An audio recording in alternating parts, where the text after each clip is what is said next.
wheelchair basketball and para-sports, among others. Watch the games live on KBC Channel 1. KBC Channel 1, your true sports partner. Can you feel the excitement in the air? Aggression is not a political tool I ever use. Never.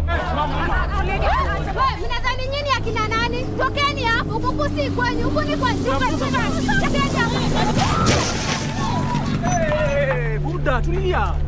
Kabila gani? Kabila yetu haizalishi. Cheki bro, jibu swali zako ndio ufala hapa hivi unafanya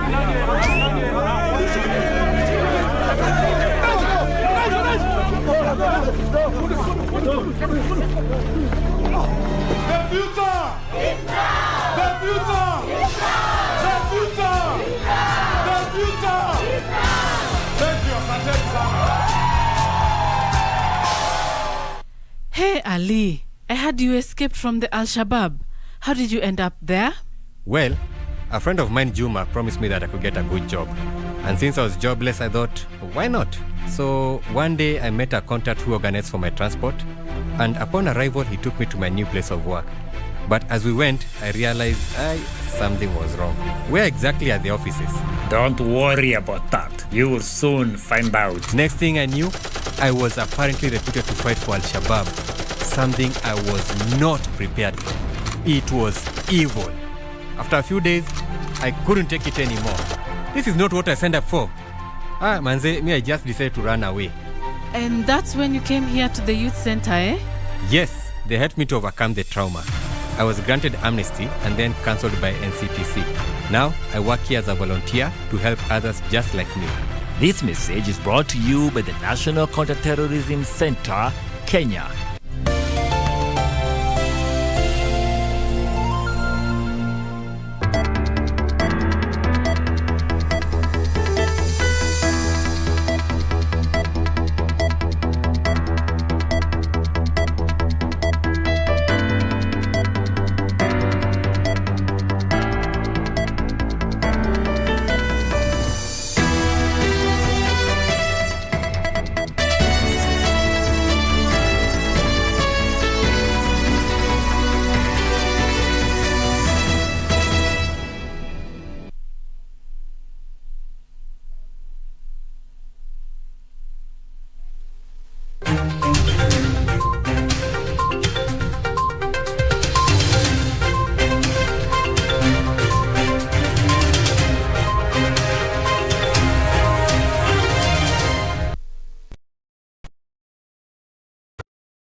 And exercise their democratic right on the 9th of August.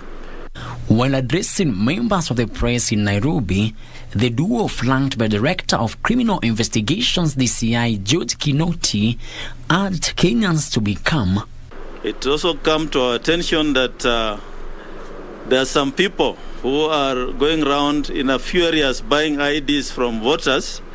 That information we have passed over to the Inspector General of Police, and action will be taken on those individuals who are going around buying IDs from Kenyans who are registered voters. Nyamai affirmed that 150,000 security personnel will be deployed across all polling stations in the country during and after the general elections. Chebukati, while assuring of a credible exercise, said there was no need to create tension among citizens. And speaking separately during a security meeting with local administrators in Suna West Sub-County within Migori County, Principal Secretary in charge of Interior Coordination Karanja Kebicho confirmed government's commitment to a peaceful election by providing the electoral agency with maximum reinforcement. Kutakuwa na vurugu juu deployment imekuwa sawa, na kama tunavyosema mara nyingi kwa nyingi, kazi ya uchaguzi si kazi yetu, hiyo ni kazi ya IBC. Kazi yetu ni kuwapea ile support wanahitaji kwa polling centers, kuhakikisha kuna deployment ya polisi na pia watu wetu wa ngao. Frederick Mwokifu Prime Edition. Let's take a break, but when we come, I see Khalid was in Meru County.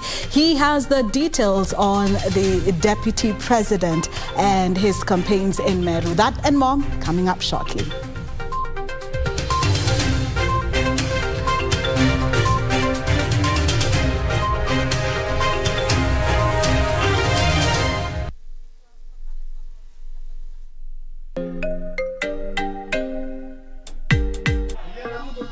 Wiki hii katika maisha, tuko nchini Kenya, msimu wa uchaguzi mkuu na ahadi ni tele. Tunahoji afya, je, ina nafasi gani? Kusamehe au kutosamehe makosa? Nitakufahamisha uhusiano wa afya na msamaha. Na tutakwenda katika kijiji kimoja kinachowapa tija wanaoishi na changamoto ya afya ya akili. Kwa haya na mengine mengi, tazama makala ya maisha kutoka BBC.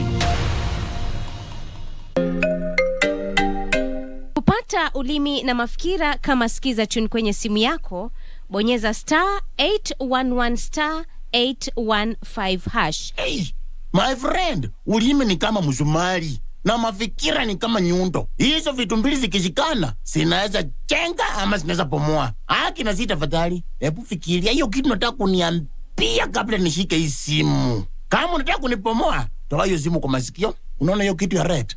Finya hiyo kitu ya red. Kupata ulimi na mafikira, bonyeza *811 *815 *811 *815 #.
Welcome back. Now, United Democratic Alliance presidential candidate William Ruto says that his bottom-up economic model has stipulated a raft of measures he says were aimed at improving the lives of ordinary Kenyans and ensuring their lives are above the poverty line. The Kenya Kwanza team, led by Deputy President William Ruto, camped in Meru County, promising to revive the ailing economy if they win the August 9th general election.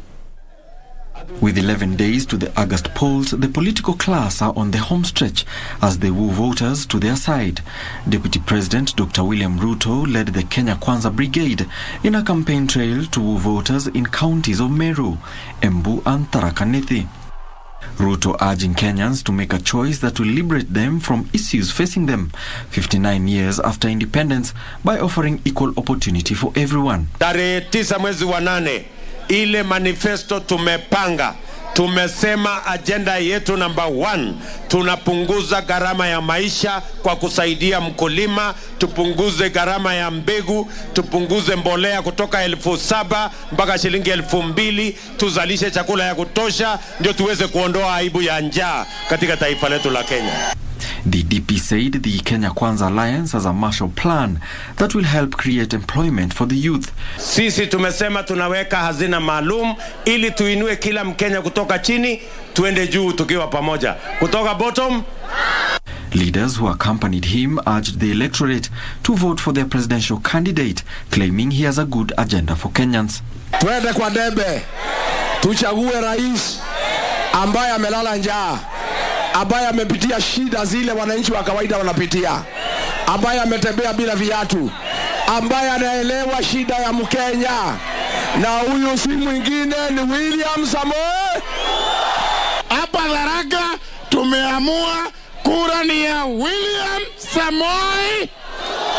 We are 75,000 registered voters.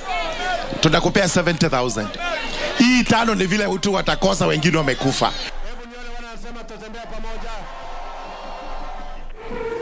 The Azimio la Umoja One Kenya presidential candidate Raila Odinga has faulted a section of leaders in Nakuru County for allegedly issuing threats to locals who have declared their support for the Azimio la Umoja in the upcoming polls. Speaking in a series of campaigns in Nakuru, Raila urged locals to exercise their democratic right by voting on the 9th of August without fear.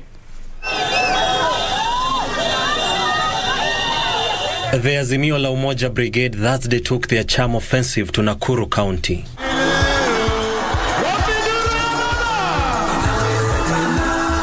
It is here that the coalition flag bearer Raila Odinga hit out at leaders allegedly instilling fear to Kenyans due to their political inclination. Kwa hivyo uchaguzi wa mwezi ujao ni uchaguzi kwanza kabisa ya kuua ufisadi.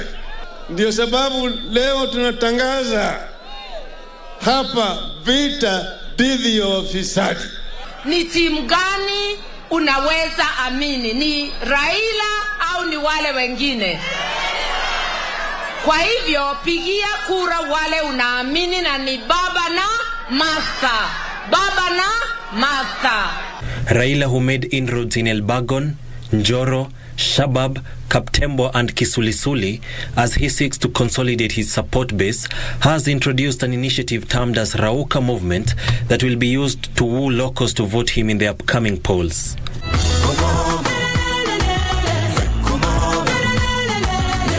Azimio la Umoja Deputy Presidential candidate Martha Karua, on the other hand, said if the party ascends to power, fighting corruption will be their top priority. Penda jirani yako vile wewe mwenyewe. Kujipenda ni kulinda mali yako na mali ya umma ndivyo iweze kutumikia sisi sote. The two leaders went bare knuckle on UDA deputy presidential candidate Rigathi Gachagua after the court found him guilty on corruption allegation. Ufisadi adui mkubwa ya Wakenya. Usipoua ufisadi, Kenya hawezi kuinuka. Kenya itazidi kubaki kama nchi fukara. The Azimio leaders urged locals to back their Raila presidential bid, saying his administration can be trusted with the development vision of the country. Tumetembea Pwani, simnaona 01. Tumetembea Northeastern, tumetembea Ukambani, Western, Nairobi, Nyanza, Bonde, huko ni ngome ya baba. Mimi naomba kwa heshima, ikifika tarehe 9, muamshane mdogo kwa mkubwa. Sawa sawa, turauke mapema, tuseme rais wa 5 wa Jamhuri ya Kenya ni Raila Amolo Raila Odinga na William Ruto ni kama usiku na mchana. Imebaki siku 10 peke yake. Imebaki siku ngapi? Siku ngapi? Wangapi wako tayari kupigia baba kura baada ya siku 10? Na msitishwe. Mimi nasema msitishwe. Mutasitisha nyinyi. Msitishwe. Baba. It is the political season, just as you have seen from both political parties. Azimio right there in Nakuru, and Deputy President William Ruto right there also in Meru. And I would like you to get to know your candidates a little bit. We started on Monday with Raila Odinga. Today, let us have a look at the running mates. William's Ruto running mate, that is Godfrey Rigathi Gachagua. He did start the bulletin with his story. He was born in 1965 in Madeira constituency in Nyeri, and he enrolled in primary school 1971, and in 1985 to 1988 he enrolled also in Nairobi University, where he studied Bachelor's of Arts in Political Science and Literature. And after his university, he did also head the Nyeri District University Students Association during his university time. But a lot of times we hear people talking about how his political career started, and when he started working in government. He first did have a short stint, and this is something you don't really hear people talking about, but he did have a short stint working as an assistant secretary in the Ministry of Home Affairs and National Heritage just for 1 year between 1989 to 1990. And in 1990 he was recruited as a DO. This is what a lot of times people talk about. Then he was a DO candidate and went through paramilitary training at the Administration Police Institute. Then in 1990 to 2000 he did take a course in advanced public administration at the Kenya School of Government. In 1991 to 1992, Gachagua was posted at the office of the late President Daniel Arap Moi as a district officer cadet. This is something that people really talk about when they're talking about his career. He also did serve as a provincial administration district officer for 14 years in various stations, including Kirinyaga, Kiambaa, Limuru, Kakamega, and Garissa. He also did work as a personal assistant to then the Minister for Local Government, that is President Uhuru Kenyatta. And in 2017, Gachagua was elected as the current member of Parliament. Gachagua, together with other legislators who decamped from Jubilee Party, formed together with the Deputy President UDA, and we saw on 15th May just recently, just a few weeks ago, Rigathi was nominated as the running mate to UDA presidential candidate. Let us now have a look at George Wajakoya's running mate, that is Justina Wamae. She did become very popular, especially after the debate. Born in 1987, she is actually the youngest running mate, the first born in a family of 2 siblings, did school right here in Nairobi, Kilimani Primary School, then later joined Limuru Girls High School. In university, she studied IT from Daystar University. She does also have a master's degree in procurement and logistics, and ventured into politics. I remember seeing her as early as 2017 in active politics as chairperson of the Warembo wa Uhuru back then. She did lose the primaries in 2017 for the Mavoko parliamentary seat, and in 2017 She vied for Mavoko MP seat as an independent candidate and lost to Wiper's Patrick Macau. She did apply in 2022 for Roots Party running mate position and won. The 35-year-old currently manages a construction company based in Utawala and Nairobi. She is married to Alex Kanyi and they have 3 children. That's a little bit about our candidates. For now, let us have business that is coming up shortly after the break.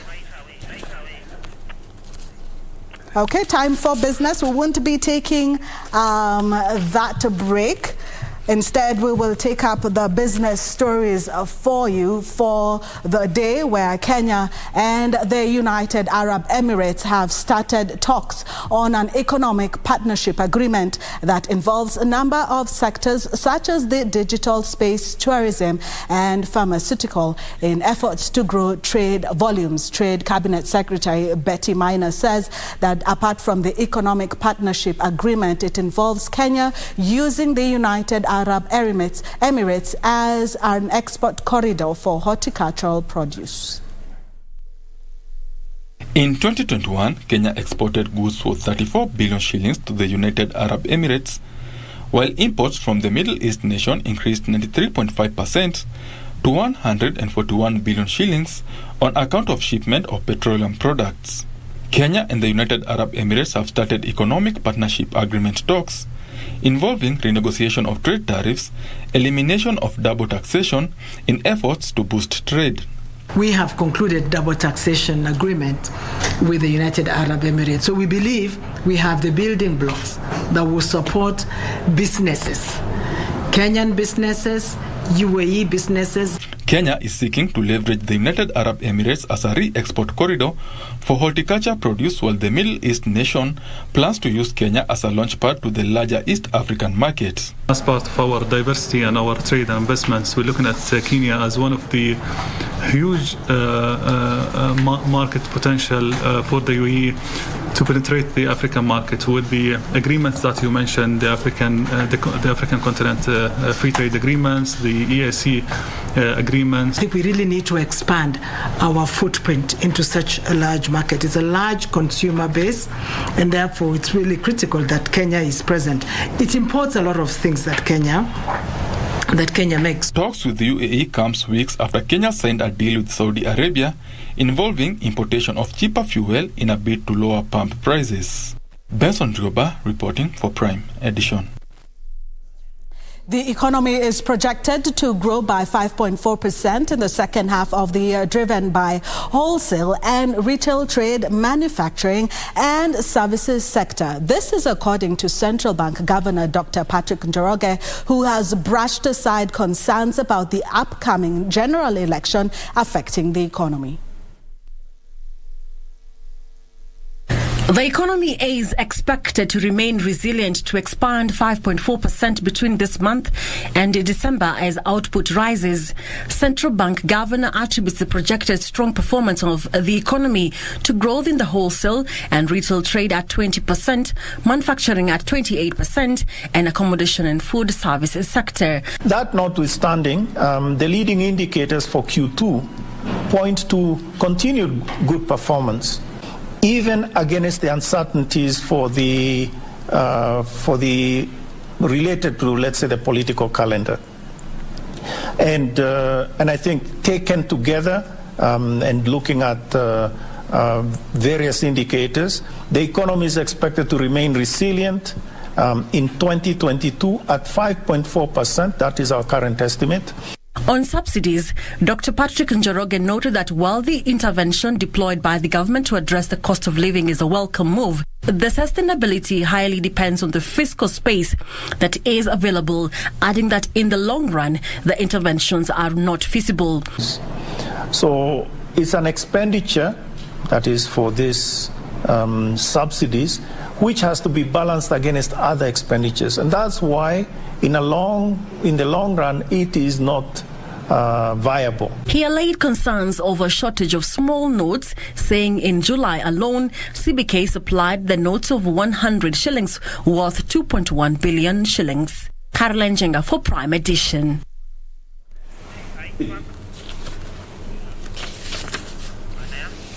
The Institute of Certified Public Accountants of Kenya, ICPAC, is recommending that firms be publishing detailed and abridged versions of financial statements to increase understandability of financial statements by investors. ICPAC chairperson George Makui says investors are often at the risk of making inappropriate investment decisions when presented with financial statements they don't understand. In its latest study on readability and understandability of financial statements in Kenya, the Institute of Certified Public Accountants of Kenya, ICPAC, says there is a gap in the interpretation of financial reports, especially among users without an accounting background. If the financial information is too complex for a user to understand, despite having adequate knowledge of the entity and accountants in general, then this would undermine the reliability of the whole financial statements, because users will be forced to base their economic decisions on undependable information. Users are encouraged to engage registered professionals, that is, to engage CPAs for purposes of interpretation of financial statements. While the situation has created a need for professional services, ICPAC urged companies and regulators to ensure financial statements are prepared using less jargon to be easily understood.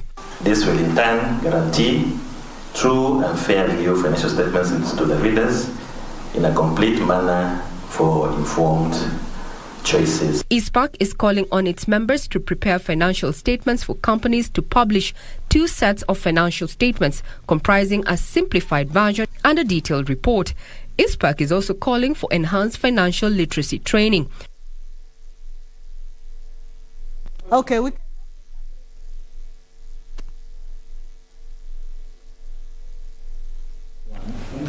That's it for business, but we are about to change gears with sports coming up shortly after the break.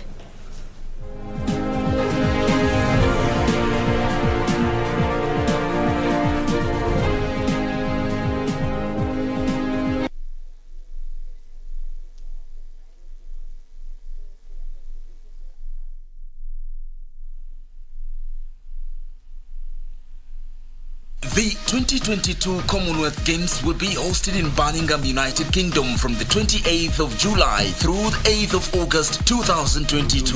Team Kenya is set to make its 17th appearance at the Games. Kenya will contest for medals in several disciplines, among them athletics, boxing, hockey, rugby, weightlifting, wheelchair basketball and para-sports, among others. Watch the Games live on KBC Channel 1. KBC Channel 1, your true sports partner.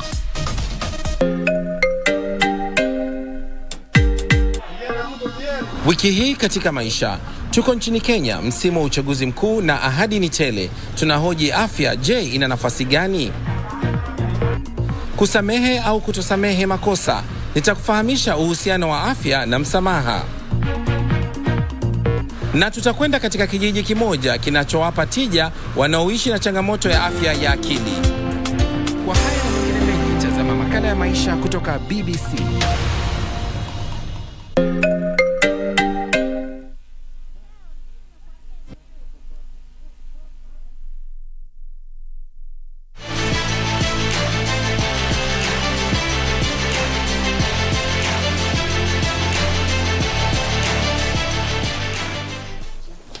Oh, good evening. Always a pleasure to have your company for KBC Sports with me, Richard Munga. A lot in store, of course. The live broadcast from the Commonwealth Games starts tonight. We'll be getting to that later on.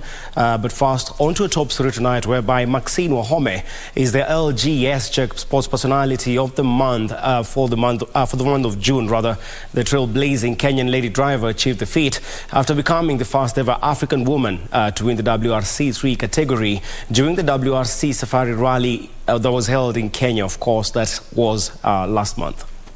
get to hear what her thoughts are on how her month.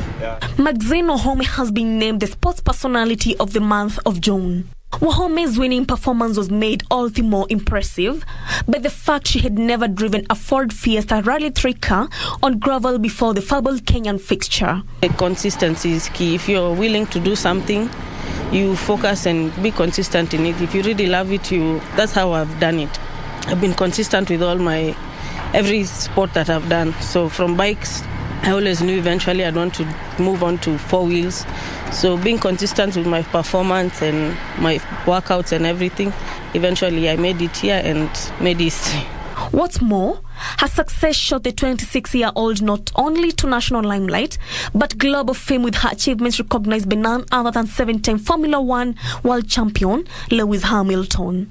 Kenya has come a long way to diversifying the range of sports people activity participate in. There's discovering and nurturing latest motor sports talent.